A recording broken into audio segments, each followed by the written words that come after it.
Isang kakaibang lamig na gumagapang mula sa dulo ng kanyang mga kuko, paakyat sa kanyang mga braso. Ang ilaw mula sa eleganteng chandelier sa itaas ay unting lumalabo. Nagiging maliliit na bituin sa isang madilim na kalawakan. Sinubukan niyang magsalita, ngunit walang boses na lumalabas sa kanyang lalamunan. Anging isang mahinang ungol lamang, isang tunog ng pagtataksil na sumasakal sa kanya. Kanina lang, ang mga ilaw na ito ay sumasalamin sa kanyang mga mata, na puno ng pag-ibig. Kanina lang, ang silid na ito ay puno ng init at pangako. Ang amoy ng paborito niyang ulam, kalderetang baka, na niluto niya ng 3 oras, ay nakahain sa mesa. Ang 2 kopit at kapay ng mamahaling alak ay kumikinang, naghihintay. 5 taon. 5 taon na sila, ngayong kasal ni Marco. At para kay Elara, ang bawat araw ay parang isang panaginip. Inayos niya ang seda niyang bestida, hinaplos ang perlas na kwintas sa kanyang leg, ang unang regalo sa kanya ni Marco. Napangiti siya. Naalala niya ang kanilang kasal. Ang pangako ni Marco sa harap ng dambana, ikaw lang, Elara. Sa hirap at ginhawa. Ikaw lang ang mamahalin ko hanggang sa huling hininga. At naniwala siya. Paano ba naman siya hindi naniniwala? Si Marco, ang kanyang mundo, ang hangin na kanyang hinihinga. Ngunit ang orasan sa dingding ay tumatakbo. 8, 0 na. Dapat ay 7, 0 pa lang ay narito na si Marco. Nagsimulang manlamig ang pagkain. Nagsimula na ring manlamig ang puso ni Elara. 1 oras pa ang lumipas bago bumukas ang pinto. Pumasok si Marco, dala ang pagod ng buong araw sa opisina. Hindi man lang siya tumingin sa magarbong hapunan na inihanda ng asawa. Marco, mahal, malamig na bati ni Elara. Sinalubong ito ng isang yakap. Ngunit ang yakap na isinukli ni Marco ay matabang, parang isang obligasyon. Ang halik na iginawad nito ay sa kanyang noo, hindi sa kanyang mga labi. Kumusta ang araw mo? May sorpresa ako para sa ating anibersaryo, sabi ni Elara. Pilit pinapasigla ang kanyang boses. Pagod ako, Elara. Maraming problema sa company. Maikling sagot ni Marco habang niluluwagan ang kanyang kurbata. Isang kirot ang gumuhit sa dibdib ni Elara, kahit ang kanilang anibersaryo ay tinalo na ng trabaho. Tanoon, ba? Sige, kumain na lang muna tayo. Niluto ko ang paborito mo. Umupo si Marco sa mesa. Ahimik. Walang emosyon. Habang kumakain sila, nag-ring ang cellphone nito na naiwan sa ibabaw ng maliit na lamesa sa sala. Tumayo ito para sagutin, lumabas sa balkonahe para sa kaunting privacy. Ngunit sa katahimikan ng gabi, malinaw na narinig ni Elara ang bawat salita. Oh, Katrina. Malapit na. Konting tiis na lang, Katrina. Ang pangalang iyon, ang marketing director ng kumpanya. Biglang nanuyo ang lalamunan ni Elara. Huwag kang mag-alala. Ang lahat ng ito ay magiging atin din. Ang buong Sandoval Corp, sa wakas, magiging malaya na tayo. Tapusin ko lang ang gabing ito. Sandoval Corp, ang kumpanya ng kanyang ama, ang pamana sa kanya. Pinitawan ni Elara ang kanyang kubyertos. Ang tunog ng pagbagsak nito sa plato ay parang isang putok ng baril sa tahimik na silid. Nanginginig ang kanyang buong katawan. Parang gumuho ang mundong kanyang ginagalawan. Pumasok muli si Marco mula sa balkonahe, at sa isang tingin lang sa mukha ni Elara, alam na niyang narinig nito ang lahat. Marco. Halos pabulong, na tanong ni Elara. Ang mga luha ay nagsimula nang mamuo sa kanyang mga mata. Sino si Katrina? Anong ibig sabihin ng narinig ko? Walang pagkagulat sa mukha ni Marco, walang pagsisisi. Anging isang malamig na pagderipika. Ang maskara ng mapagmahal na asawa ay tuluyan nang natanggal. At ang nakita ni Ilara ay isang estranghero, isang halimaw. Narinig mo pala, sabi nito. Ang boses ay kasing lamig ng yelo. Bakit? Umagulgol si Ilara. 5 taon, Marco. Ang lahat ng yun, kasinungalingan lang ba? Hindi ito sumagot. Sa halip, kinuha nito ang bote ng alak. Nagsalin sa isang kupita at inilahag sa kanya. Ang mga kamay ni Ilara ay nanginginig habang nakatingin sa alak. Uminom ka, utos ni Marco. Ang boses ay walang anumang bakas ng pagmamahal para makalimutan mo ang lahat. Sa gitna ng kanyang pagkabigla at matinding sakit, isang maliit at desperadong bahagi ng kanyang puso ang umasa pa rin. Baka panaginip lang ito, baka nagkakamali lang siya. Aakalang baka ito na ang huling paraan para ayusin ang lahat. Tinanggap niya ang kopita. Itinaas niya ito sa kanyang mga labi at ininong ang lahat ng laman sa isang lagok. Mapait. Hindi ito ang lasa ng alak na nakasanayan niya. At doon nagsimula ang lamig. Ang paglabo ng kanyang paningin. Nahulog ang kupita mula sa kanyang mga kamay at nabasag sa sahig. Napahawak siya sa kanyang lalamunan, hirap huminga. Napaluhod siya. Ang kanyang lakas ay unti-unting nawawala. Sa huling sandali ng kanyang liwanag, nakita niya si Marco na nakatayo lang doon, pinapanood siyang magdusa. At sa likod nito, mula sa pinto na bahagyang nakabukas, ay nakatayo si Katrina. Isang ngiti ng tagumpay ang nakapaskil sa kanyang mukha. Hindi sila tumulong. Pinanood lang nila siya. Ang sakit ng lason ay wala kumpara sa sakit ng katotohanan yon. Ang kanyang pagmamahal, ang kanyang buhay, ang kanyang tiwala. Lahat ay isang malaking kasinungalingan na binuo para wasakin siya. Habang unti siyang nilalamon ng dilim, isang tanong na lang ang umalingaw-ngaw sa kanyang isipan. Isang tanong na dala niya hanggang sa huling pintig ng kanyang puso. Bakit, Marco? Bakit? Ang unang bumungad sa kamalayan ni Ilara ay ang amoy. Amoy ng antiseptik at sariwang hangin mula sa labas. Hindi ito ang amoy ng kamatayan. Hindi ito ang amoy ng impyerno. Dahan niyang iminulat ang kanyang mga mata. Malabo, puti. Isang puting kisan. Iginagalaw niya ang kanyang mga daliri. Naramdaman niya ang lambot ng kumot na bumabalot sa kanya. Buhay ako. Ang tanong ay parang isang kidlat na gumising sa bawat himaymay ng kanyang katawan. Napabalikwas siya ng bangon, ngunit isang matinding hilo ang naramdaman niya. Napahawak siya sa kanyang ulo. Dahan lang, Maang Ilara. Isang pamilyar na boses, matatag at mahinahon. Lumingon siya at nakita ang isang lalaking nakatayo sa tabi ng kanyang kama. Matangkad, malapad ang balikat, at may mga matang puno ng pag-aalala. Gabriel, bulong ni Ilara. Si Gabriel Santos, ang dating pinuno ng mga bodyguard ng kanyang ama. Ang taong pinagkakatiwalaan nila nang gusto na bigla na lang preseng pagkatapos ng aksidente ni Papa. Paano? Nasaan ako? Patay na dapat ako, sabi ni Ilara. Ang boses ay nanginginig pa rin, sa takot at pagkalito. Nakita ko si Marco at si Katrina. Nilason nila ako. Tumango si Gabriel. Nasa isang private rest house tayo sa Tagaytay, Maam.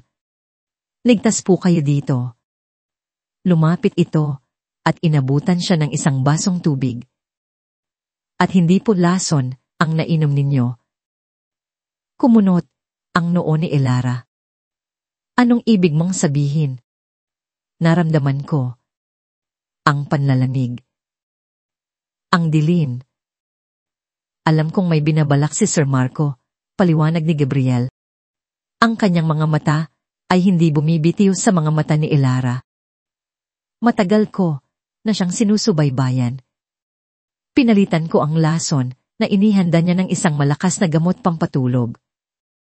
Isang klase ng substansya na nagdudulot ng deep coma at bumabagal sa tibok ng puso, na parang patay na ang isang tao sa hindi sanay na tumingin. Isang saglit na katahimikan, pinoproseso ni Elara ang lahat. Kaya pala, ang lahat ng nangyari ay totoo. Hindi siya nananaginip. Bakit mo ginawa to, Gabe? Bakit ka umalis noon?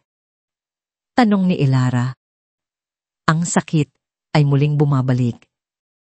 Isang malalim na buntong, hininga ang pinakawala ni Gabriel. Umiwas ito ng tingin. At sa unang pagkakataon, nakita ni Elara ang matinding pagsisisi sa mukha ng matapang na lalaki. May utang ako sa papa ninyo, Maang Elara. Isang utang na hindi ko nabayaran. Nagsimula itong magkwento. Noong araw na maaksidente si Sir Sandoval, hindi iyon aksidente. Parang may bombang sumabog sa loob ng isipan ni Elara. Ano? Pinagbantaan ako ni Marco. May hawak siya laban sa pamilya ko. Pinilit niya akong manahimik. Ang sabi niya, kung iingay ako, madadamay ang mga kapatid ko. Kaya umalis ako. Pero hindi ako tumigil sa iimbestiga, at ang lahat ng hinala ko ay tama. May kinuha si Gabriel mula sa kanyang bulsa, isang maliit na digital recorder. Ito ang magpapatunay sa lahat. Inabot niya ito kay Elara. Nanginginig ang mga kamay nito habang tinatanggap ang malamig na metal. Pakiramdam niya ay hawak niya ang isang granada na malapit nang sumabog. Pinindot ni Gabriel ang play button. Unang narinig ni Elara ang boses ni Marco, may halong pagkayamot. Bakit ba kailangan pa nating usapan to, Katrina? Tapos na. Sumunod ang tila ahas na boses ni Katrina. Gusto ko lang makasiguro, Marco, na wala ng sabit, na wala nang makakahukay sa nangyari sa matanda. Isang tawa. Isang mapanuyang tawa mula kay Marco, isang tawa na hindi kailanman naririnig ni Elara mula sa kanya. Relax, it was a perfect accident. Sino nang akala na ang preno ng sasakyan ng isang milyonaryo ay bigla na lang papaliya? Malinis ang pagkakagawa. Wala nang Sandoval na hahadlang sa atin, maliban sa isang inutil na asawa na kaya kong paikutin sa aking mga daliri. Inutil na asawa. Bawat salita ay parang isang punyal na ulit na itinarak sa puso ni Elara. Ang lalaking minahal niya. Ang lalaking pinagkatiwalaan niya ng kanyang buhay at ng pamana ng kanyang ama. Siya ang pumatay sa kanyang papa. Ang lahat ay bahagi ng isang napakahabang plano. Ang kanilang kasal, ang kanilang pagsasama. Lahat ay isang malaking dula para makuha ang yaman ng kanyang pamilya. Isang ungol ng matinding sakit ang kumawala mula sa lalamunan ni Elara. Hindi luha. Isang tunog ng isang pusong literal na dinudurog. Hinagis niya ang recorder sa pader at ito'y nabasag sa maliliit na piraso. Ngunit ang boses ni Marco ay patuloy na umalingaw-ngaw sa kanyang isipan, inutil na asawa. Napatayo siya, naglakad, lakad sa silid na parang isang hayop na nakakulong sa hawla. Ang sakit ay napalitan. Ang lungkot ay naging isang aalab na apoy. Ang mga luha na kanina pa gustong pumatak ay natuyo, at sa halip ay isang malamig, matigas na determinasyon ang pumalit. Uminto siya sa harap ng isang malaking salamin. Ang nakita niya ay isang babaeng may magulong buhok, maputlang mukha, at mga matang namumugto sa iyak. Isang babaeng mahina, Isang babaeng nagpauto, isang inutil. Hindi! Hindi na! Nakahanda na ang lahat, ma'am, sabi ni Gabriel, na tila nababasa ang pagbabago sa aura ni Ilara. Eki ang death certificate mo. Sa mata ng mundo, si Ilara Sandoval ay namatay dahil sa atak sa puso. Walang autopsy na naganap dahil iyon ang huling habilin mo na sinunod ni Marco. Eki, ang libing. Umarap si Ilara sa salamin. Tinitigan niya ang kanyang refleksyon. Hindi na niya ito kilala. O marahil, ngayon niya lang ito, tunay na nakikilala. Ang babaeng nasa salamin ay hindi na ang Ilara na sunuran. May nakita siyang gunting sa ibabaw ng isang mesa. Kinuha niya ito. Walang aalinlangan, dinampot niya ang isang malaking bahagi ng kanyang mahabang buhok. Ang buhok na laging hinahaplos ni Marco. Ang buhok na sinasabi nitong mahal na mahal niya. Snip! Ang tunog ng gunting ay matalas at pinal. Nalaglag sa sahig ang unang hibla ng kanyang dating buhay. Snip! Snip! Snip! Patuloy siya sa paggupit. Bawat gupit ay isang pagputol sa ugnayan niya sa nakaraan.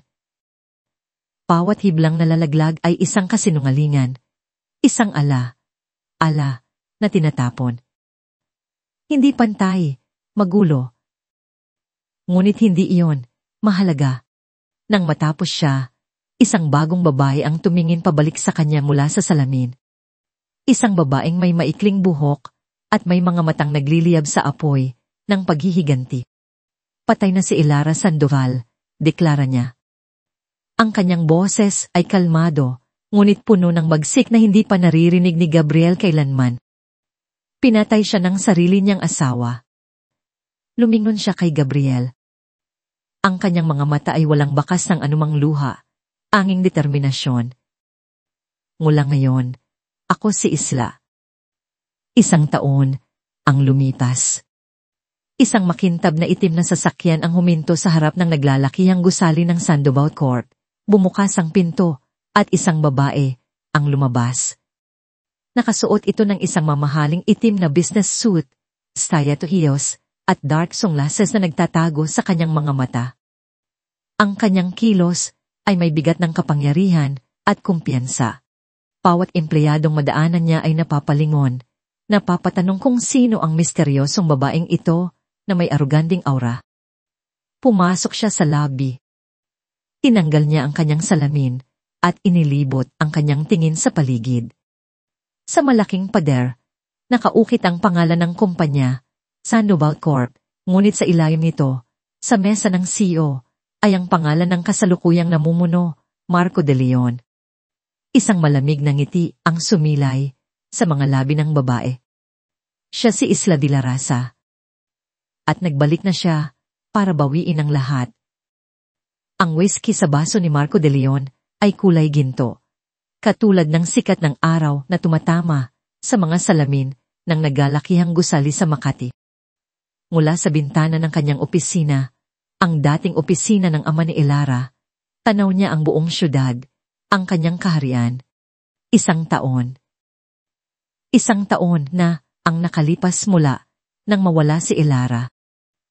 At sa loob ng 1 taon, pinatunayan niya sa lahat na kaya niyang patakbuhin ang Sandoval Court ng mas mahusay kaysa sa matandang Sandoval. Lumapit si Katrina mula sa likuran, niyakap siya sa leeg. Ang kanyang halik ay mainit, may lasa ng tagumpay at mamahaling lipstick. Ano ang iniisip mo, mahal? Tanong nito. Ang boses ay malambing. Ang hinaharap, sagot ni Marco. Itinaas ang kanyang baso. Ang ating hinaharap. Nagsalin din ng whiskey si Katrina sa sarili niyang baso. Para sa atin, sabi niya. Itinaas ito para sa isang tagay at para sa lahat ng pinaghirapan nating makuha. Nagtagay sila. Ngunit habang umiinom, isang anino ang dumaan sa isipan ni Marco. Isang ala ang mukha ni Ilara sa huling sandali, puno ng pagtataka at sakit. Mabilis niya itong iwinaksi. Isang maliit na sakripisyo para sa lahat ng ito. Sulit ang lahat. Biglang may kumatok sa pinto ng kanyang opisina. Pumasok ang kanyang executive assistant, si Alex, na may bakas ng pag-aalala sa mukha. "Sir, sorry sa abala," sabi ni Alex, tila nag-aalangan. "May kailangan lang po kayong malaman." "Ano yon?" Inis na tanong ni Marco. Ayaw niyang naiistorbo ang kanyang relax. May isang investor po na palihim na bumibili ng malaking porsyento ng shares ng Sandoval Corp sa stock market, ulat ni Alex. Inilapag ang isang folder sa mesa ni Marco. Nagsimula lang noong 1 linggo, pero agresibo po ng pagbili niya. Pinuksan ni Marco ang folder. Ang pangalan sa itaas ay blanco, isang shell corporation. Ngunit sa ilalim, may nakasulat na pangalan ng kinatawan, Isla de la Raza. Isla de la Raza. Ulit ni Marco. "Sino iyan?" Ago ba yan? Sa industriya? "Wala po tayong masyadong record tungkol sa kanya, sir." Igla na lang siyang lumitaw. Pero basta laki ng pondo niya, hindi siya basta. Ibinagsak ni Marco ang folder sa mesa. Isang maliit na inis ang nagsimulang kumulo sa loob niya. Hayaan mo siya. Marami nang sumubok na agawin ang kumpanyang to. Walang sino man ang nagtagumpay. Ngunit sa sumunod na linggo, ang Isla de la Raza ay naging isang malaking tinik sa kanyang lalamunan. Nagpatawag ito ng isang biglaang shareholders meeting. At bilang isang may-ari ng malaking porsyento ng shares, may karapatan itong gawin yon. Tumating ang araw ng pulong. Puno ang boardroom. Nandoon ang mga matatandang miyembro ng board na tapat rin sa pamilya Sandoval. Ang kanilang mga mukha ay laging nakasimangot sa tuwing nakikita si Marco. Naroon si Katrina, nakaupo sa kanyang tabi, simbolo ng kanilang kapangyarihan. Sinubukan ni Marco na maging kalmado at kontrolado. Biglang bumukas ang pinto ng boardroom. Tumahimik ang lahat. Pumasok ang isang babae. Matangkad. Palingkinitan. Nakasuot ng itim na suit na tila hinulma sa kanyang katawan. Ang kanyang maikling buhok ay nagbibigay dihin sa kanyang matalas na panga at matapang na mga mata. Naglalakad siya na tila aari niya ang buong silid. Bawat hakbang ay may bigat at layunin. Napatingin si Marco at sa isang saglit, parang huminto ang kanyang paghinga. May kung anong pamilyar sa babaeng ito. Hindi ang mukha. Iba ang mukha. Mas matalas. Mas malamig.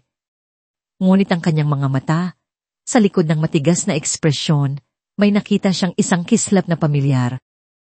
Isang kislap na minsan na niyang nakita sa mga mata ng kanyang asawa. Umupo si Isla de la Raza sa kabilang dulo ng mahabang mesa, diretsyong nakatingin kay Marco. "Good morning, everyone," baiti ni Isla. Ang kanyang boses ay kalmado, ngunit may talim. "I am Isla de la Raza, at nandito ako para usapan ang kinabukasan ng Sandoval Corp." Sa sumunod na oras, tinalakay ni Isla ang kanyang mga plano. Ngunit hindi lang iyon. Sa bawat slide ng kanyang presentasyon, ipinakita niya ang mga kahinaan sa pamamalakad ni Marco, ang mga proyektong nalugi, ang mga desisyong dehado.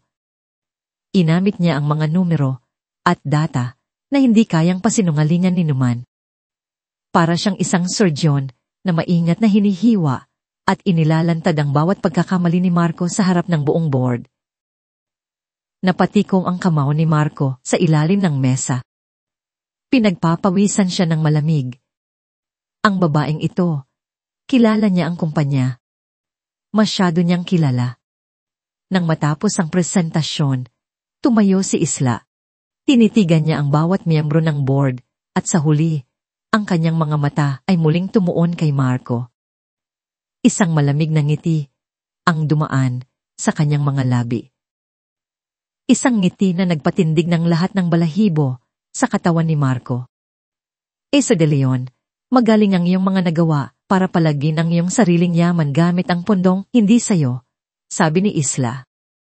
Ang bawat salita ay malinaw at puno ng pangpuuyam. Lumapit siya ng kaunti sa mesa, sapat na para marinig siya ng lahat. Pero nagbalik ako para bawiin ang hindi kailanman naging sayo.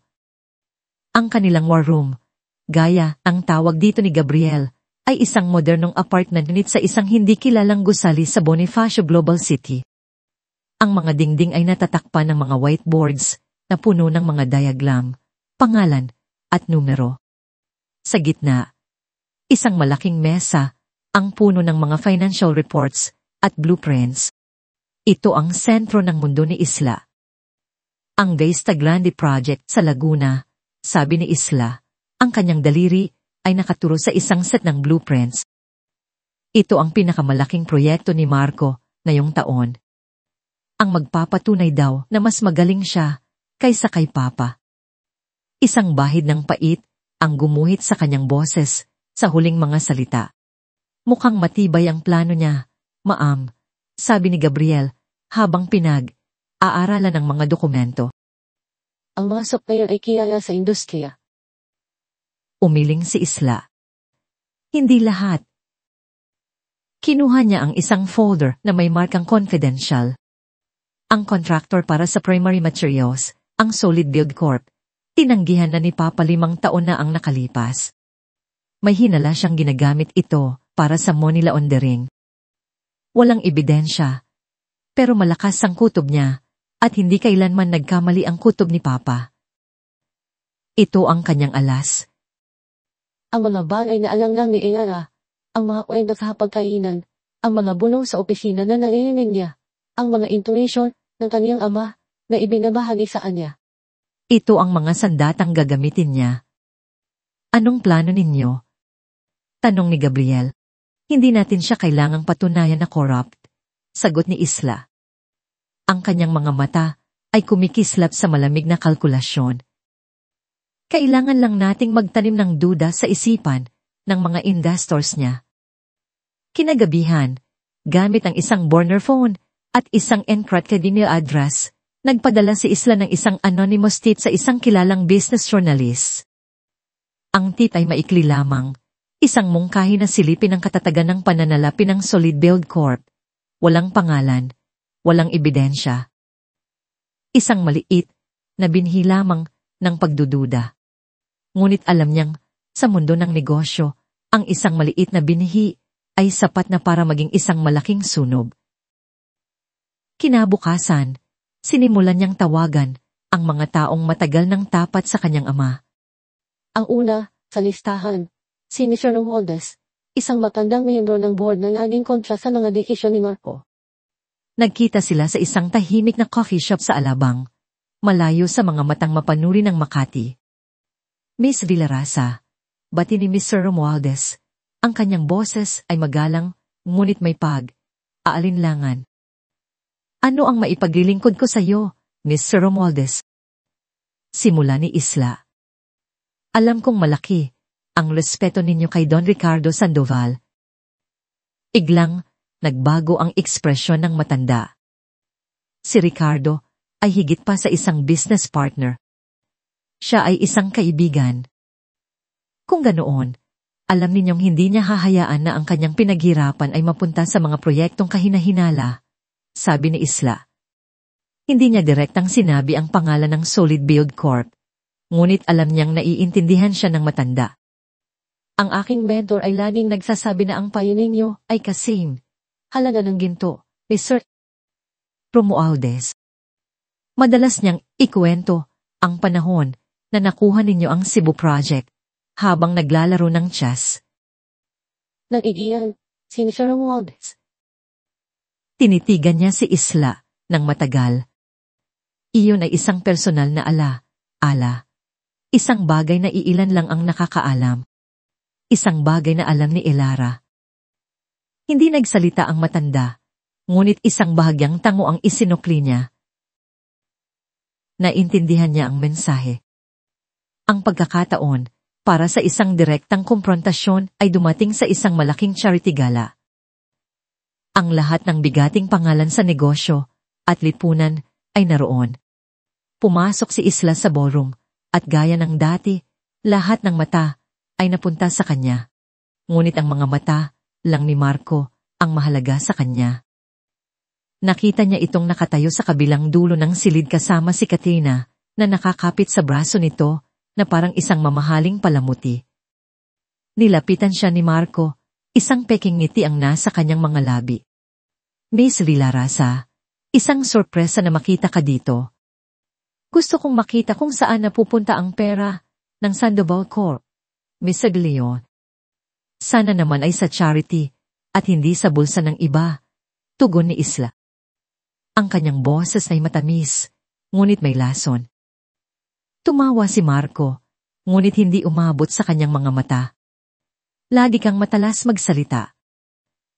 Habang nagsasalita ito, itinaas nito ang kanyang kamay para ayusin ang kanyang kurbata.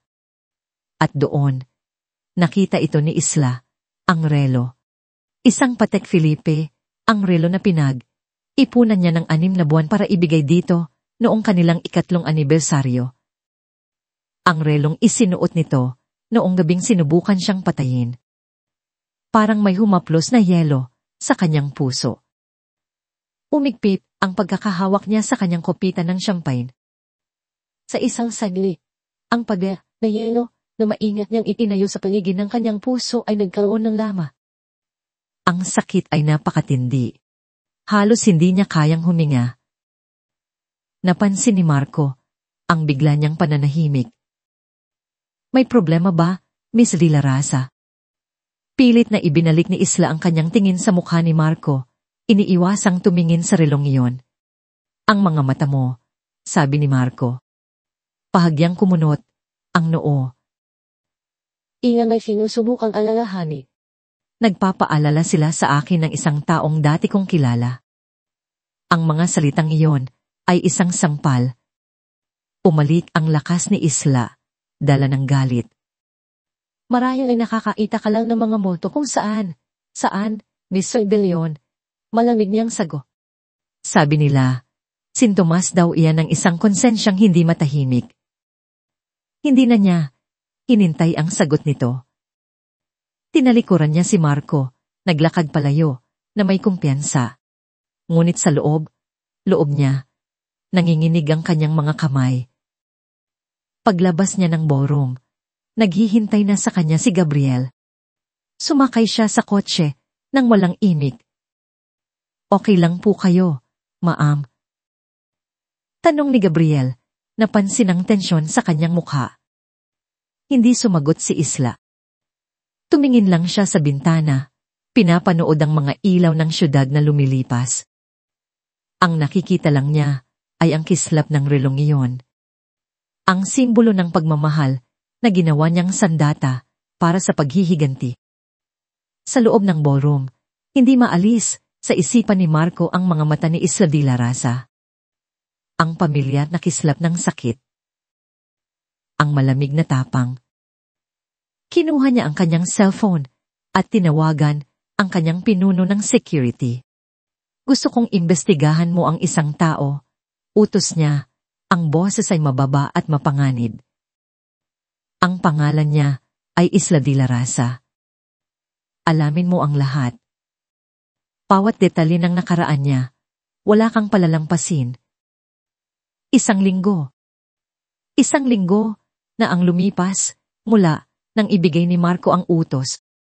At ngayon, ang resulta ay nasa ibabaw ng kanyang mesa. Isang makapal na folder na may nakasulat na Villarasa, Isla. Background check. Pinuksan niya ito nang may pananabik. Inaasahan na makakakita ng isang butas, isang dumi, isang bahid sa perpektong imahe ng babae. Walang laman. Ang report ay perpekto. masyadong perpekto. Ang bawat detalye ng buhay ni Isla Villa Rasa ay naroon. Nag-aral sa isang eksklusibong universidad sa Switzerland. Nagmana ng malaking yaman mula sa isang pamilyang Europeo at nagpalago ng kanyang pera sa pamamagitan ng matatalinong investment sa Hong Kong at Singapore.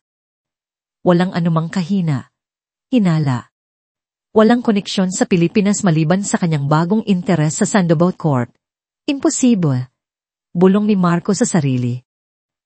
Walang taong ganito kalinis. Sa galit, hinagis niya ang folder sa pader. Kumalat ang mga papel sa sahig, na parang mga puting dahon sa taglagas. Ang bawat pahina ay isang insulto sa kanyang talino. Isang patunay na may isang taong mas magaling magtago ng sikreto kaysa sa kanya. Ang presyon ay nagsimulang maramdaman hindi lang sa kanyang opisina, kundi pati na rin sa boardroom. Ang anonymous tip na itinanim ni Isla ay namungana. Isang article niya ang lumabas sa isang malaking business newspaper, nagtatanong sa kredibilidad ng mga kasosyo sa Vista Grande Project. Sa sumunod na board meeting, si Marco ay parang isang leon na nakakulong sa hawla. Pinabakbaan siya ng mga tanong mula sa mga minong dati. Ikong ang mini, pinamumunahan ni Sherwood. Marco, kailangan nating i-review ang kontrata sa Solid Gold Corp, sabi ng matanda. May mga isu na lumalabas tungkol sa kanilang cash flow. Walang isu, madiing sagot ni Marco.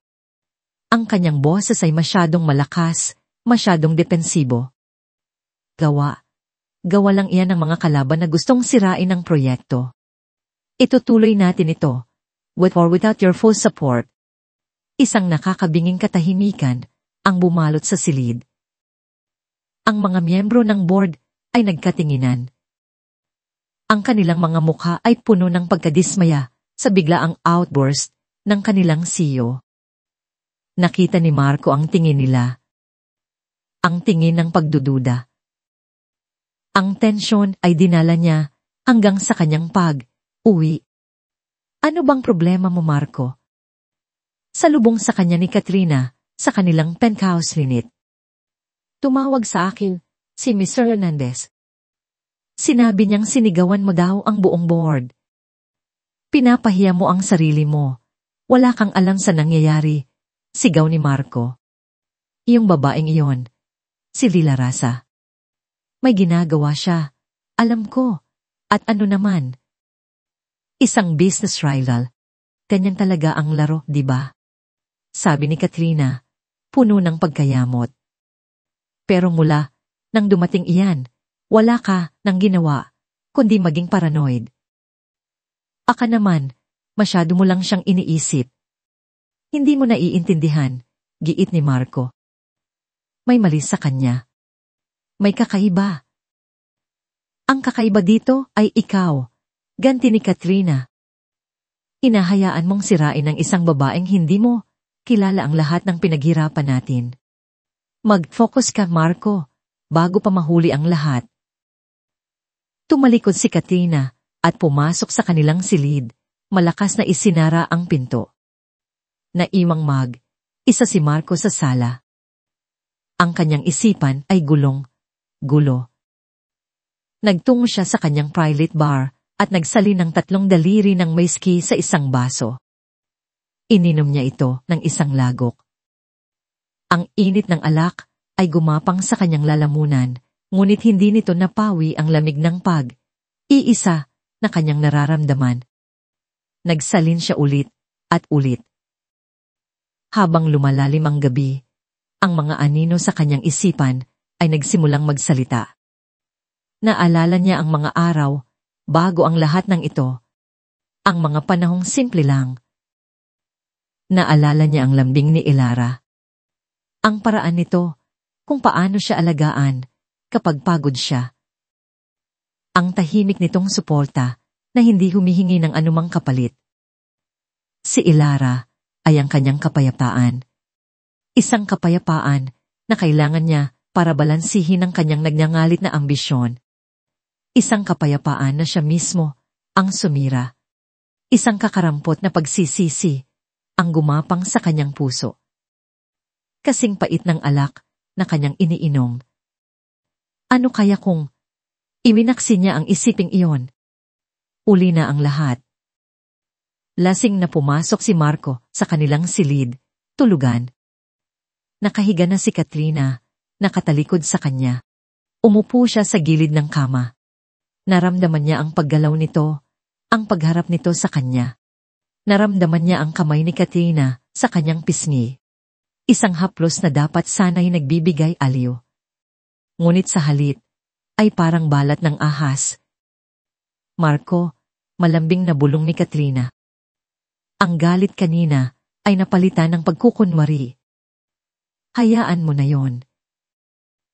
Bukas, aayusin natin ang lahat.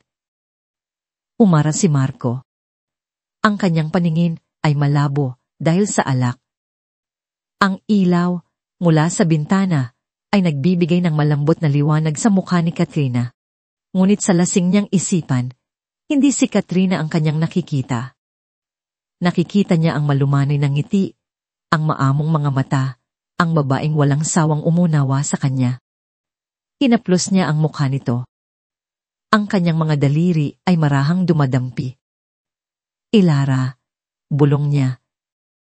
Ang pangalan ay lumabas sa kanyang mga labi na parang isang panalangin, isang sumpa. Patawarin mo ako, Ilara. Ang malambot na haplos sa kanyang pisngi ay biglang nawala. Isang malutong na sangpal ang dumapo sa mukha ni Marco. Nagpagising sa kanya mula sa kanyang kalasingan. Ang hapdi ay kumalat sa kanyang pisngi kasabay ng pagkabigla. Nakatayo na si Katrina sa gilid ng kama. Ang kanyang mukha ay nababalutan ng galit na hindi pa nakikita ni Marco kailanman. Ang kanyang mga mata ay aapoy. Ano ang sabi mo? Sigaw niya. Ang bawat salita ay puno ng kamandag. Ulitin mo ang sinabi mo. Katrina, ako. Nagsimulang magpaliwanag si Marco, ngunit huli na. Patay na siya. Naintindihan mo ba? Umalingaw-ngaw ang boses ni Katrina sa buong silid, nanginginig sa galit. Ilang beses ko bang kailangang sabihin sa'yo na patay na ang inang babaeng iyon? Isang taon na siyang nabubulok sa lupa, Marco, pero ang multo niya nandito pa rin sa pagitan natin, dinuro niya si Marco. Ang kanyang daliri ay nanginginig. Sinakripisyo ko ang lahat para sa'yo, para sa atin, at ito ang igaganti mo sa akin. Atawagin mo ako sa pangalan ng patay mong asawa. Napatanga si Marco. Ang alak sa kanyang sistema ay biglang naglaho, napalitan ng malamig na takot. Nakita niya ang tunay na Katrina sa sandaling iyon. Hindi ang sophisticated business partner, kundi isang babaeng desperada at mapanganib.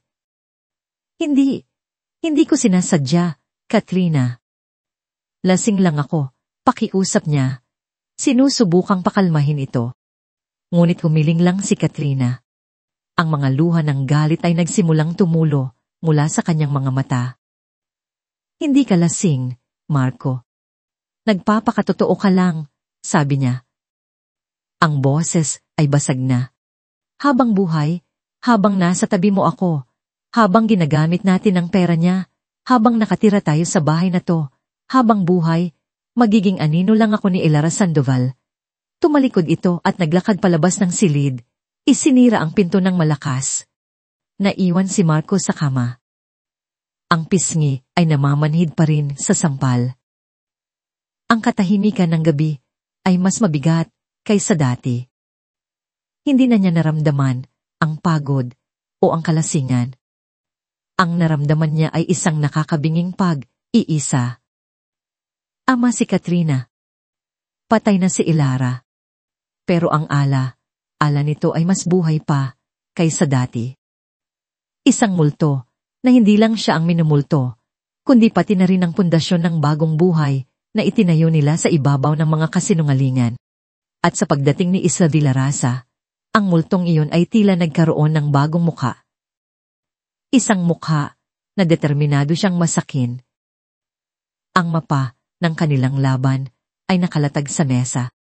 Bawat dokumento, bawat financial projection, bawat pirma na kailangan, lahat ay nasa ayos. Ito na ang huling yugto. Ang huling pako sa kabaong ni Marco de Leon. Nakausap ko na si Mr. Romualdez at ang dalawa pa sa mga board members, ulat ni Gabriel. Ang kanyang boses ay puno ng kumpiyansa. Sa oras na ipresenta mo ang ebidensya ng pull-out ng mga investors ng Vista Grande Project, kasabay ng mga dokumento ng Solid Yield Corp, wala na siyang takas. We can call for a vote of no confidence. Tumango si Isla. Ang kanyang mukha ay isang maskara ng malamig na determinasyon. Hinawakan niya ang pluma. Sa harap niya ay ang final process statement mula sa mga alyado nilang shareholders. Ang kailangan na lang ay ang perma niya para opisyal na simulan ng atat sa susunod na emergency board meeting bukas. Pagkatapos ng halos 1 taon, bulong niya sa sarili. Ang boses niya ay walang emosyon. Ngunit sa loob niya, isang bagyo ang nagwawala. Ang bawat gabi ng pagpupuyat, bawat sakit na tiniis, bawat luhang pinigilan, lahat ay hahantong sa araw ng bukas. Malapit na niyang mabigyan ng hustisya ang kanyang ama. Malapit na niyang mabawi ang lahat. Itinaas niya ang pluma, handa ng pumirma. Ngunit bago pa man dumampi ang dulo nito sa papel, biglang pinang cellphone ni Gabriel. Isang espesyal na tunog para sa mga tawag na kailangan ng agarang pansin. Nakita ni Isla ang pagbabago sa mukha ni Gabriel habang sinasagot nito ang tawag. Ang kanyang mga kilay nagsalubong. Ang kanyang panga ay tumigas. Saan? Maikling tanong ni Gabriel sa kausap. Okay, send me the photo now. Pagkababa ng tawag, isang nakakabinging katahimikan ang bumalot sa kanilang war room. Hindi nagsasalita si Gabriel. Tinititigan lang siya nito. Ang kanyang mga mata ay puno ng isang emosyon na hindi pa nakikita ni Isla dati awa. Anong nangyari? Anong ni Isla? Ang kanyang puso ay biglang nagsimulang kumabog ng mabilis. Hindi sumagot si Gabriel. Maya, tumunog ang cellphone nito. May natanggap na mensahe. Dahan, iniharap nito sa kanya ang screen. Isang litrato. Si Katrina Reyes, lumalabas mula sa isang kilalang clinic. Ang kanyang damit ay maluwag, ngunit hindi nito maitago ang isang maliit, ngunit malinaw na umbok sa kanyang tiyan. Ang kanyang isang kamay ay nakahawak doon, isang kilos ng isang aalagang ina. Nabitawan ni Isla ang hawak niyang pluma. Gumulong ito sa sahig, ngunit hindi niya narinig ang tunog. Ang tanging naririnig niya ay ang malakas na dagundong ng kanyang dugo sa kanyang mga tainga niya. Hindi, pabulong niyang sabi. Hindi totoo yan. Swipe si Gabriel sa screen. Ang sumunod na litrato ay isang malabong kopya ng isang medical certificate. Malinaw ang mga salita. Positive. Estimated gestational age 14 weeks. 14 na linggo. Puntis si Katrina. Puntis siya sa anak ni Marco. Ang hangin sa silid ay biglang nawala. Hindi siya makahinga. Ang mga dokumento sa mesa, ang mga plano, ang mga numero, lahat ay biglang nawala ng kulay, nawala ng saysay. Isang bata. Isang inosenteng bata na walang kasalanan. Paano niya wawasakin ang ama ng isang sanggol na malapit ng isilang? Paano niya ipagkakait sa isang bata ang kinabukasan nito? Kahit pa ang amang iyon ay isang demonyo. Ang kanyang paghihiganti ay para sa hustisya, hindi para sa pagwasak ng isang inosenteng buhay. Ang pader, na yelo, na maingat niyang itinayo sa paligid ng kanyang puso ay gumuho. Ang lakas na inipon niya sa loob ng 1 taon ay biglang naglaho. Sa isang iglap, bumalik siya sa pagiging si Ilara, ang babaeng nangangarap magkaroon ng sariling pamilya. Ang babaeng umiyak nang sabihin ng doktor na mahihirapan siyang magkaanak. Isang malakas na sigaw ng pighati ang kumawala sa kanyang lalamunan. Inalaw niya ang kanyang kamay at iminaksi ang lahat ng dokumento sa mesa. Ang perpektong plano ay nagkalat sa sahig, mga pirasong papel na wala ng silbi. Napaluhod siya. Ang lakas sa kanyang mga tuhod ay tuluyan nang nawala. Doon, sa gitna ng mga nagkalat na abon ng kanyang paghihiganti, niyakap niya ang kanyang sarili at humagulgol. Ang mga luhang matagal niyang kinimkim ay bumuhos na parang isang sirang dam. Ang mga iyak na pinigilan niya sa loob ng 1 taon ay sabay na kumawala. Lumapit si Gabriel, lumuhod sa tabi niya. Hindi ito nagsalita. Hinayaan lang siya nitong ilabas ang lahat ng sakit. Pagkaraan ng ilang sandali, sa pagitan ng kanyang mga hikbi, narinig niya ang mahinang tanong ni Gabriel. Anong gagawin natin ngayon, Isla? Tumingala si Isla. Ang kanyang mukha ay basa ng luha. Ang apoy sa kanyang mga mata ay wala na. Napalitan ito ng isang basag at walang buhay na tingin. Hindi ko alam, sagot niya. Ang kanyang boses ay halos hindi marinig.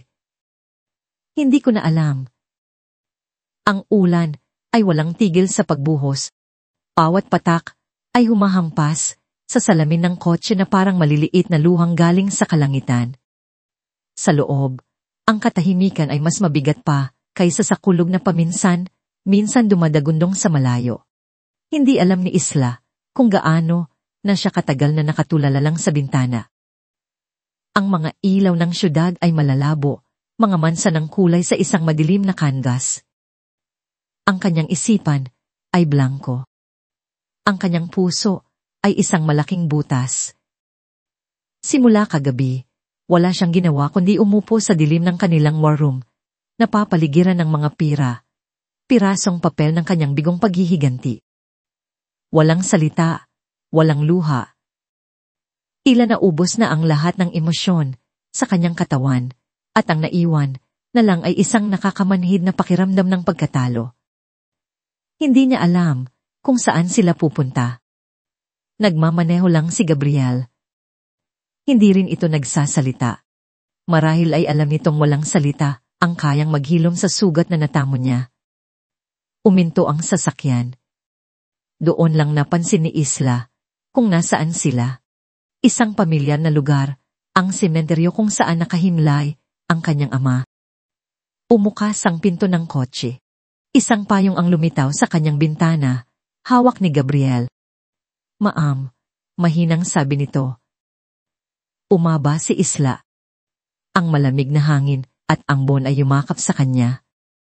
Naglakad sila sa basang damuhan.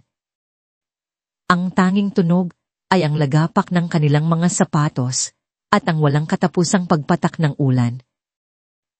Uminto sila sa harap ng 2 puntod na magkatabi.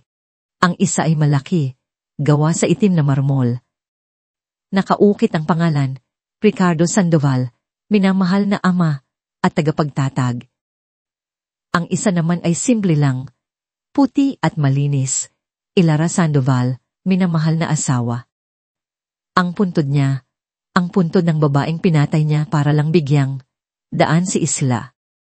Ngayon, habang nakatayo siya sa harap nito, isang mapait na kabalintunaan ang sumampal sa kanya. Para saan ang lahat? Para saan ang kanyang pagkamatay, kung sa huli, wala rin siyang magagawa. Patawarin mo ako, pa. Bulong niya sa hangin. Ang boses ay nanginginig. Nabigo kita. Napaluhod siya sa basang lupa. Hindi na alintana ang putik na dumidikit sa kanyang mamahaling damit. Napahawak siya sa malamig na marmol ng puntod ng kanyang ama. Ang sakit. Sakit na pa. Gusto ko nang sumuko. Gusto ko nang tapusin ang lahat ng to. Naramdaman niya ang presensya ni Gabriel sa kanyang likuran. Hindi ito nagsalita para pigilan siya. Hindi siya sinabihan na magpakatatag. Hinayaan lang siya nitong maramdaman ang bigat ng kanyang kabiguan. Pagkaraan ng ilang sandali, nagsalita ito. Ang boses ay kalmado at matatag sa gitna ng unos. Noong gabing tinakas ko kayo mula sa bahay ninyo, Ma'am, simula ni Gabriel. Habang wala kayong malay, may ibinulong kayo. Natigilan si Isla sa pag-iyak. Paulit-ulit ninyong sinasabi, si Papa.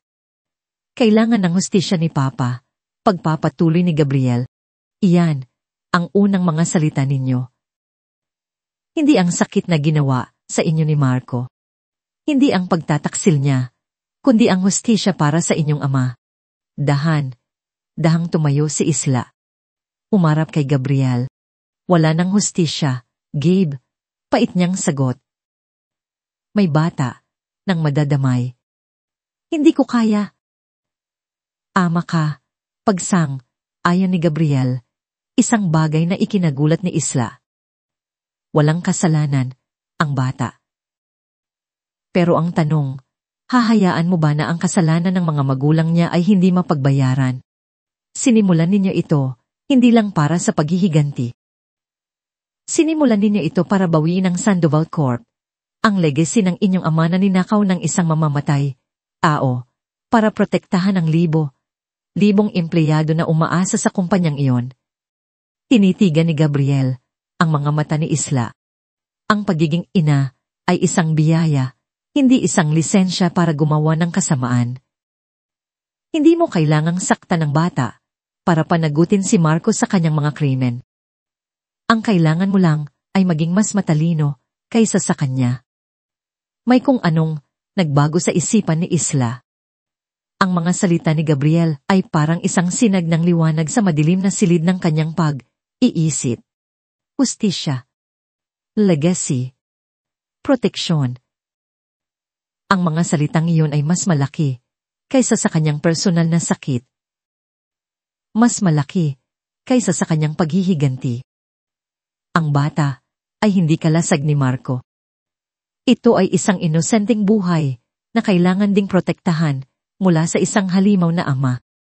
Dahang, pinunasan ni Isla ang kanyang mga luha gamit ang likod ng kanyang palad. Ang ulan ay nagsisimula ng tumila. Ang mga ulap ay unting umaalis, nagbibigay, daan sa isang mahinang sinag ng araw. Tumingin siya muli sa puntod ng kanyang ama. Pagkatapos ay sa puntod ni Ilara. Hindi pa tapos ang laban. Nagkamali lang siya ng iniisip na sandata. Akala niya, ang sandata niya ay galit. Ngayon, naintindihan na niya, ang tunay niyang sandata ay ang pagmamahal niya sa kanyang ama at sa lahat ng iniwan nito. Umarap siya kay Gabriel at sa unang pagkakataon sa loob ng 24 na oras, bumalik ang apoy sa kanyang mga mata. Mas maliwanag, mas matatag. Tama ka, sabi niya. Ang kanyang boses ay hindi na nanginginig. Ito ay malamig, matalas, at puno ng isang bagong klase ng determinasyon. Itutuloy natin ang plano. Tinitigan niya si Gabriel ng may kakaibang tingin. Pero sa pagkakataong ito, hindi ko lang babawiin ang kumpanya. Sisiguraduhin kong pagbabayaran niya ang lahat. Ang katahimikan ni Isla de la Raza ay musika sa pandinig ni Marco. 2 linggo na ang lumipas mula nang huli niyang makita ang anino nito. Walang bagong pagbili ng shares. Walang mga patagong pakikipagpulong. Walang mga misteryosong email na natatanggap ang mga business reporters. Tila ba ang babae ay isang bula na bigla na lang naglaho. Sinabi ko na sa'yo, di ba? Pagmamayabang ni Marco kay Katrina, habang hawak ang isang pares ng maliliit na sapatos ng sanggol sa isang mamahaling baby boutique. Naubusan na siya ng pera, o kaya naman, natakot na. Isang beses lang siyang sumubok, tapos sumuko na agad. Isang matamis na ngiti ang isinukli ni Katrina, hinahaplos ang kanyang medyo umuumbok na tiyan. Ang tensyon sa pagitan nila noong nakaraang linggo ay naglaho na, napalitan ng isang bagong sigla, ang kanilang anak, ang kanilang tagapagmana. Ito ang naging pandikit na muling nagpatibay sa kanilang samahan. Ama ka, mahal, sabi ni Katrina, gaya ng dati. Ngayon, pwede na tayong mag-focus sa kung ano talaga ang mahalaga. Ang mahalaga, ang kanilang pamilya, ang kanilang imperyo. Sa pagbabalik ni Marco sa opisina, ang kanyang kumpiyansa ay nasa pinakamataas nitong antas. Ipinatawag niya ang lahat ng posibleng investors para sa Distagrande project. Sa isang magarbong presentasyon, ipinakita niya ang lahat ng mga numero, ang lahat ng mga pangako. Ang kanyang boses ay puno ng kapangyarihan at katiyakan. Ang Distagrande ay hindi lang isang proyekto, deklara niya sa harap ng mga negosyante. Ito ang magiging simbolo ng bagong Sandoval Corp, isang legacy na ipapamana natin sa susunod na henerasyon. Habang nagsasalita siya, sa kabilang bahagi ng syudad, si Isla ay isang tinatawagan ng mga investors na yon. Ang mga taong matagal nang may utang na loob sa pamilya Sandoval. Ang mga taong mas piniling maniwala sa isang pangako ng hustisya kaysa sa isang pangako ng kita. Ang plano ay gumugulong na. Pagkatapos ng matagumpay na presentasyon, umalik si Marco sa kanyang opisina na may ngiti sa labi. Ang mga kontrata ay halos pirmado na. Ang tagumpay ay abot, kamay na niya.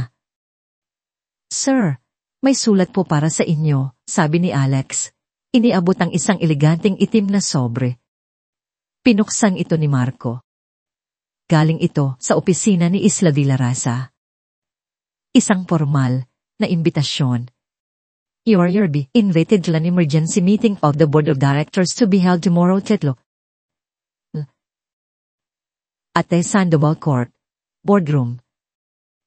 Natawa si Marco, isang malakas at mapanuyang tawa. Tingnan mo to, sabi niya kay Katrina, nakasunod lang niya. Ang huling hirit ang isang talunan. Magpapatawag siya ng meeting. Para saan? Para aminin na wala na siyang panlaban. Kailan daw ang meeting?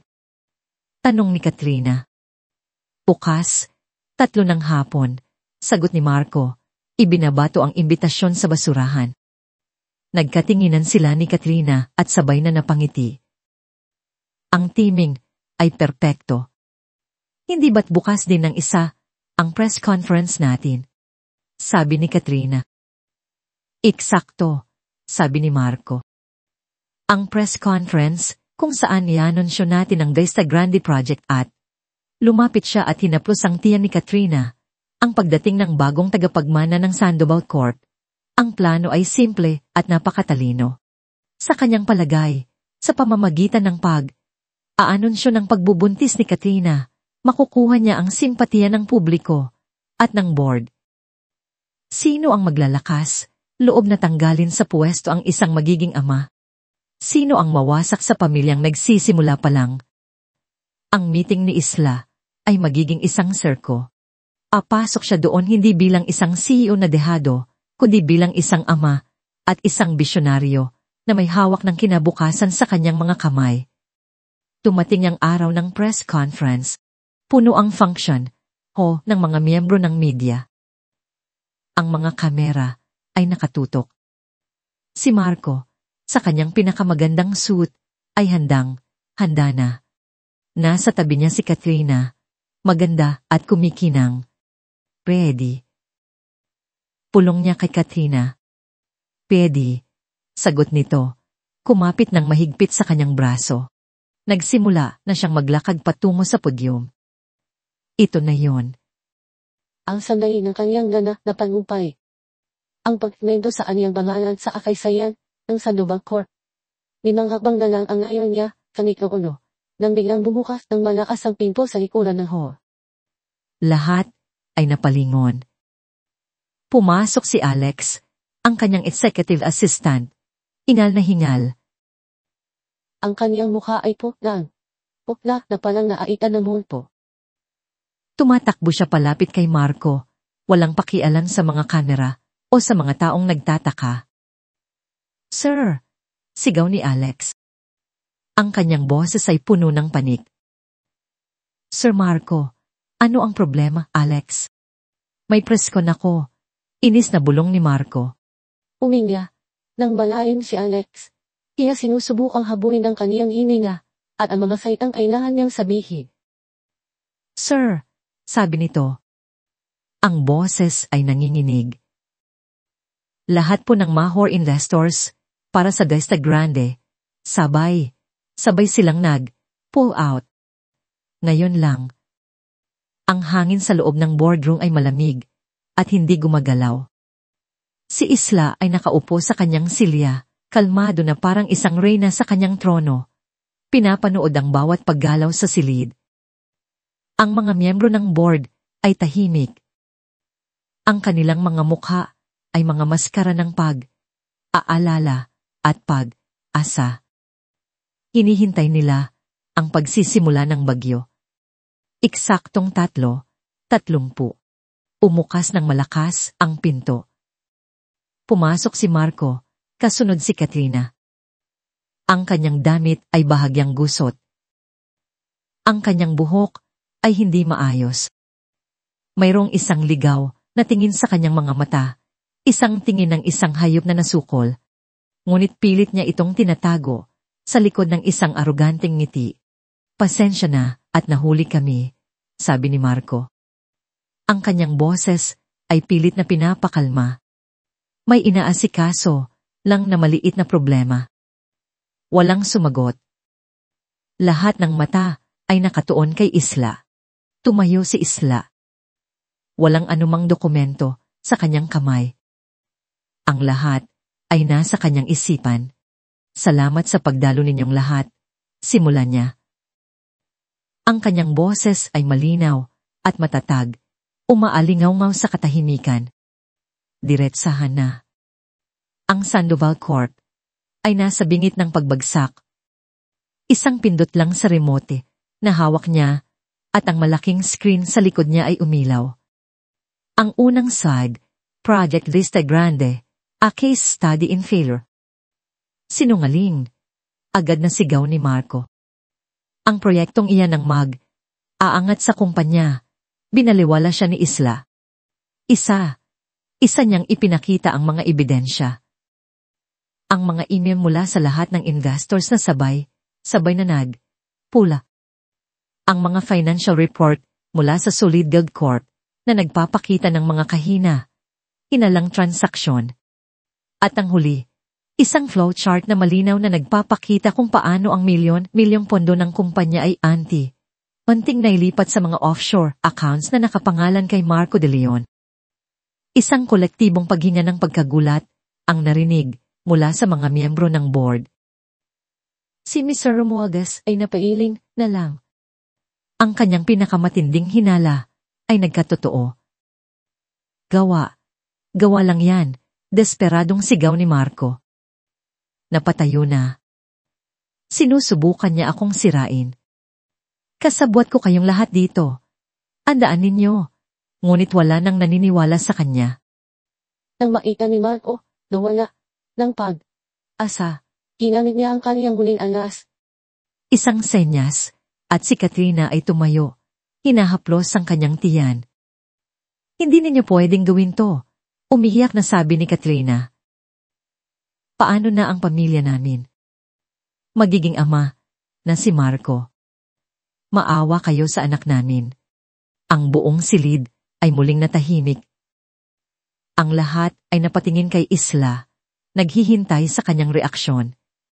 Isang malamig na ngiti ang dumaan sa mga labi ni Isla. Ang ngiting ito ay mas nakakatakot kaysa sa anumang sigaw. Talaga ba? Tanong niya. Ang boses ay puno ng uuyam. Suminya siya kay Gabriel na nakatayo sa gilid. Ang screen ay muling nagbago. Ngayon, ang nakalagay ay isang medical file. Naka-highlight ang pangalan ni Marco. Ano iyan? Kinakabahang tanong ni Katrina. Hindi siya sinagot ni Isla. Sa halip, nagsalita ito na parang isang professor na nagtuturo. Aspermia, isang kondisyon kung saan ang isang lalaki ay walang kakayahang makabuo ng sperm cell. Isang kondisyon na nakuha ni Marco de Leon mula sa isang car accident noong siya ay 11 taong gulang. Tumingin si Isla kay Marco. Ang kanyang mga mata ay parang dalawang patalim na tumutusok sa kaluluwa nito. Isang sikretong maingat mong tinago sa lahat. Tumingin siya kay Katrina, pati na rin sa kanya. Gumuho ang mundo ni Marco. Ang huling panangga niya ay nawasak. Pero hindi pa tapos si Isla. Iyan ay para sa kasinungalingan mo, sabi ni Isla. At ito, muli siyang suminyas kay Gabriel. Walang lumabas sa screen. Sa halip, isang tunog ang pumuno sa buong silid, ang tunog ng isang lumang audio recording. At pagkatapos, ang boses. Ang boses ni Marco, mas bata at arugante. Relax. It was a perfect accident. Sinong aakala na ang preno ng sasakyan ng isang bihinayo ay bigla na lang papalya? Malinis ang pagkakagawa. Wala nang Sandoval na hahadlang sa atin. Sa sandaling iyon, ang huling hibla ng lakas ni Marco ay bumigay. Napaluhod siya sa sahig. Ang kanyang katawan ay nanginginig. Ang sigaw na kumawala sa kanya ay hindi sigaw ng isang tao, kundi ng isang hayop na nasasaktan. Ang lahat ng kasamaan, lahat ng kasinungalingan, lahat ng krimen, lahat ay nakalantag na. Security! Sigaw ni Mr. Romualdez. Ngunit bago pa man makakilos ang security ng gusali, bumukas ang pinto ng boardroom.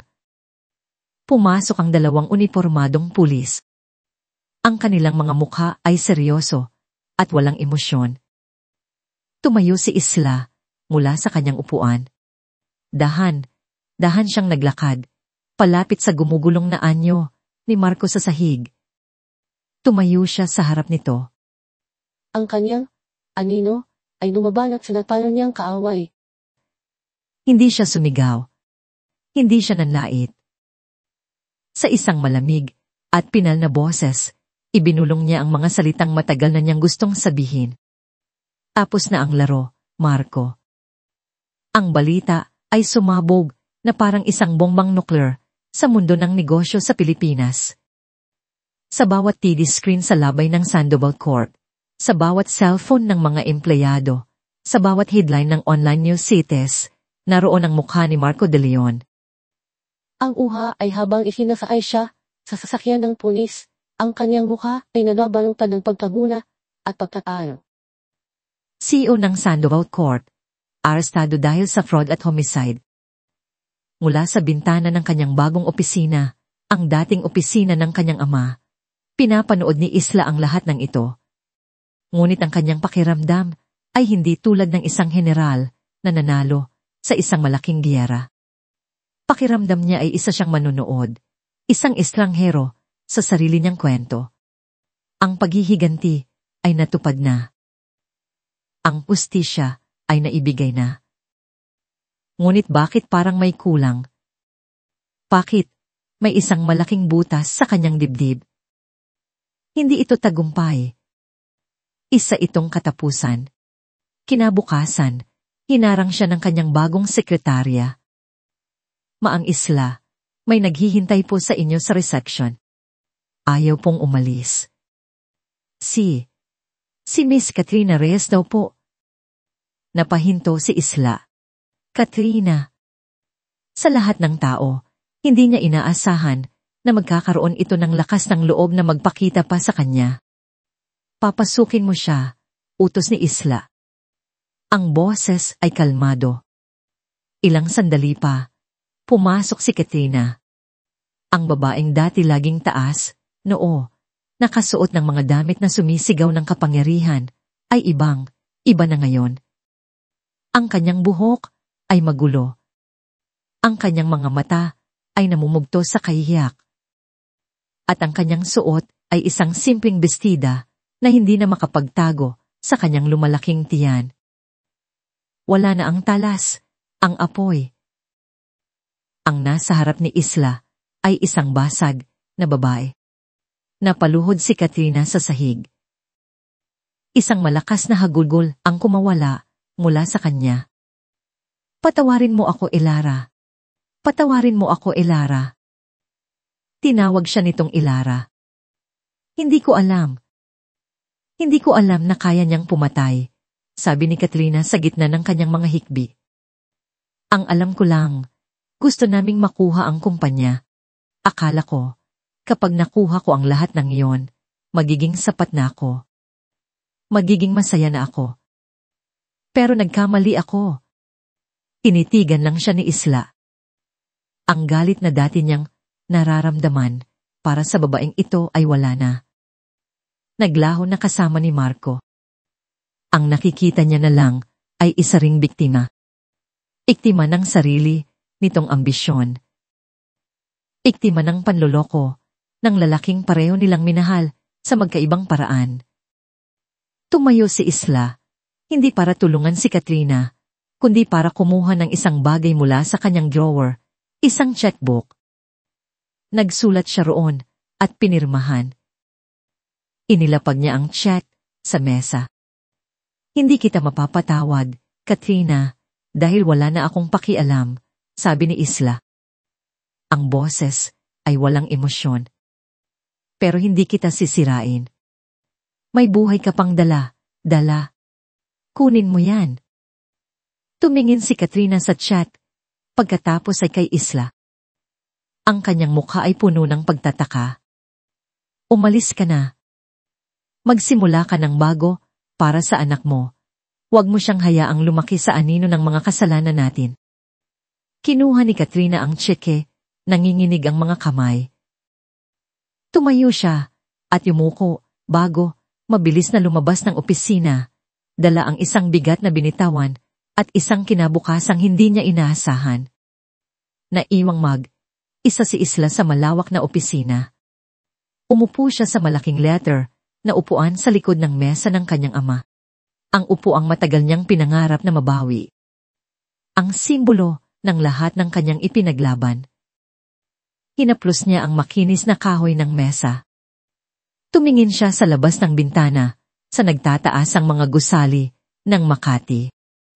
Nasa kanya na ang lahat, ang Sandoval Corp, ang kapangyarihan, ang hustisya. Pero nasaan ang saya? Nasaan ang pakiramdam ng tagumpay? Ang nararamdaman lang niya ay isang nakakabining katahimikan, isang nakakamanhid na kawalan.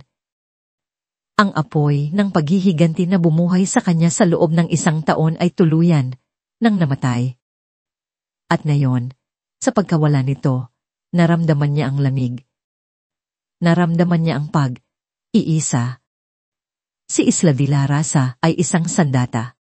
Isang instrumentong ginawa para sa isang layunin. Ngayong tapos na ang gyera, ano na ang silbi ng isang sandata? Umukas ang pinto. Pumasok si Gabriel, dala ang isang tasa ng mainit na tsa.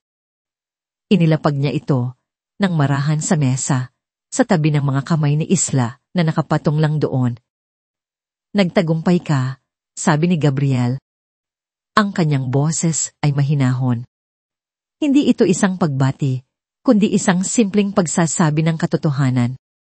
Tumingin ito sa kanya, at sa unang pagkakataon, sa loob ng mahigit 1 taon, ang mga salitang lumabas sa bibig nito ay iba.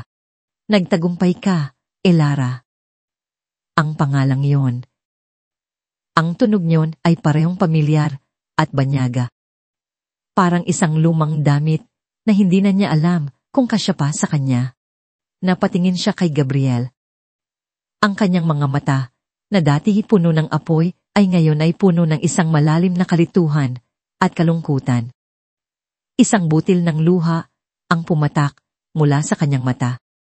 Pero ngayon, bulong niya, ang kanyang boses ay basag at puno ng isang tanong na matagal na niyang itinatago. Sino na ako, Gabe? 6 na buwan ang lumipas. Ang Sandoval Corp ay muling nakatayo sa kanyang mga paa, mas matatag kaysa dati.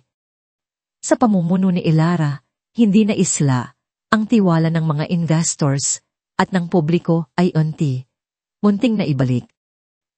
Ang mga empleyado ay may bagong sigla. Ang pangalan ng kanyang ama ay muling naging simbolo ng integridad. Nasa gitna siya ng isang board meeting, pinakikinggan ng quarterly report. Ang mga numero ay maganda. Ang mga plano ay naaayon. Ngunit habang nagsasalita ang kanyang financier, ang isipan ni Ella ay nasa ibang lugar. Tumingin siya sa mga mukha ng mga tao sa paligid ng mesa. Mga mukha ng mga taong nagtitiwala sa kanya. Ngunit hindi na niya maramdaman ang koneksyon. Ang mundo ng korporasyon, ang mundo ng walang katapusang kompetisyon at mga numero ay hindi na ang mundo niya. Naging bahagi ito ng buhay ni Isla, ang sandata. Ngunit hindi ito ang buhay na para kay Ilara. Pagkatapos ng meeting, ipinatawag niya si Mr. Romualdez sa kanyang opisina. Sir Romualdez, simula ni Ilara, isang kalmadong ngiti ang nasa kanyang mga labi. Sa tingin ko, oras na para magretiro. Ano? Pero, gulat na sabi ng matanda. Ikaw ang nagligtas sa kumpanyang ito. Hindi, pagtatama ni Ilara. Pinagtanggol ko lang ang dapat sa anin. Pero ang pagpapatakbo nito, kailangan nito ng isang taong may puso para dito. At sa tingin ko, mas nababagay sa iyo iyon bilang bagong chairman. Ang desisyon ay pinal. Sa sumunod na linggo, formal niyang isinahin ng pamumuno kay Mr. Romualdez at sa isang bagong CEO na pinagpaatiwalaan niya. Habang naglalakad siya palabas ng gusali ng Sandoval Corp, sa huling pagkakataon bilang pinuno, hindi kalungkutan ang kanyang naramdaman, kundi isang malaking gumaan sa dibdib. Tila ba isang mabigat na baluti ang kanyang hinubad. Pagkalipas ng isang buwan, isang bagong organisasyon ang inilunsad sa isang simpleng pagtitipon. Walang media. Tanging mga kaibigan, pamilya, at mga taong gusto niyang tulungan. Ang pangalan ng foundation, Ilara Hope. Isang pundasyon na nakatuon sa pagtulong sa mga babaeng biktima ng panloloko at pang-aabuso. Nagbibigay sa kanila ng legal na tulong, psychological support, at panibagong simula sa buhay. Nakatayo si Ilara sa isang maliit na entablado, hindi bilang si Isla Diarasa, na may matalas na pananalita, kundi bilang si Ilara Sandoval, isang surveyor. Ang kanyang suot ay isang simpleng puting bestida. Ang kanyang maikling buhok ay humaba na ng kaunti, mas malambot na tingnan. Ang apoy sa kanyang mga mata ay napalitan ng isang mainit at aalab na liwanag. Madalas nating isipin na ang lakas ay nakikita sa kung paano tayo lumalaban, sabi niya sa mga panauhin. Ang kanyang boses ay malinaw at puno ng katotohanan. Pero natutunan ko na ang tunay na lakas ay nakikita sa kung paano tayo bumabangon pagkatapos ng laban. Kung paano natin hinahanap ang liwanag sa gitna ng kadiliman. Tumingin siya sa paligid. Nakita niya ang mga mukha ng mga babaeng nagsisimula ng bumangon. Ang paghihiganti ay maaring magbigay ng katarungan. Pero ang pagpapatawad, lalo na ang pagpapatawad sa ating sarili, ang siyang nagbibigay ng kapayapaan. Nasa isang sulok, tahimik na nakatayo si Gabriel. Pinapanood siya. Hindi na ito ang kanyang bodyguard. Isa na siyang kaibigan. Isang kasama, ang anyang mga anang bato, sa gitna ng laha. Isang ngiti ang sumilay sa labi nito. Isang ngiting puno ng paghanga at respeto. Nang matapos ang pagtitipon, naglakad si Ilara palayo sa karamihan, patungo sa isang tahimik na hardin. Ang hangin ay sariwa. Ang langit ay kulay kahel dahil sa papalubog na araw. Sumunod si Gabriel. Tumayo sila ng magkatabi, pinapanood ang paglubog ng araw. Saan ka pupunta pagkatapos nito? Tanong ni Gabriel. Hindi ko pa alam, sagot ni Elara.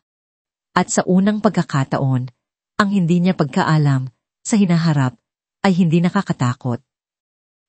Ito ay nagbibigay ng kalayaan. Siguro, maglalakbay muna ako. Hahanapin ko ulit ang sarili ko.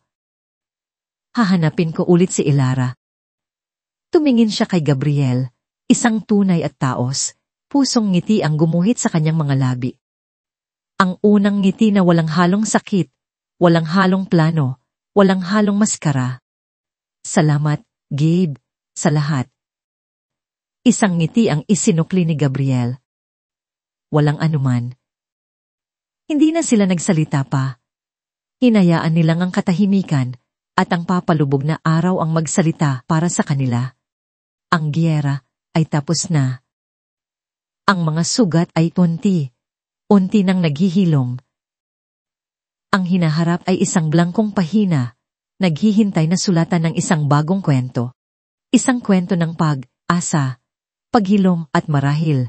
Isang bagong pag-ibig na sisibol, hindi mula sa kasinungalingan, kundi mula sa katotohanan ng isang pusong muling natutong magtiwala. At dito, nagtatapos ang kwento ng pagbangon at panibagong simula ni Elara Sandoval. Mula sa kaibuturan ng aking puso, maraming salamat sa inyong walang sawang pagsubaybay. Salamat sa pagsama ninyo, sa bawat kabanata, sa bawat pagpatak ng luha, sa bawat sandali ng galit at sa bawat paghinga ng pag-asa. Ang pagsulat sa kwentong ito ay isang paglalakbay din para sa akin. Habang binubuo ko ang buhay ni Elara, naramdaman ko ang pait ng kanyang pagtataksil, ang apoy ng kanyang paghihiganti, at higit sa lahat, ang tahimik na lakas ng kanyang paghilom. Naging si Isla ako sa kanyang katapangan at naging si Elara sa kanyang paghahanap ng kapayapaan. Nawa, ang kwento niya ay magsilbing paalala sa ating lahat. Isang paalala na ang tunay na katapangan ay hindi nasusukat sa kung paano tayo lumalaban, kundi sa kung paano tayo bumabangon pagkatapos madapa. Na, ang hustisya ay mahalaga. Ngunit ang kapayapaan ng kalooban ay mas walang katumbas na yaman. At pagkatapos ng bawat unos sa ating buhay, laging may naghihintay na isang bagong simula. Ngayon, nais ko namang marinig ang inyong saloobin. Ano ang aral na inyong napulot? Aling bahagi ng kwento ang pinakatumatak sa inyong puso? Hinihikayat ko kayong ibahagi ang inyong mga komento sa ibaba.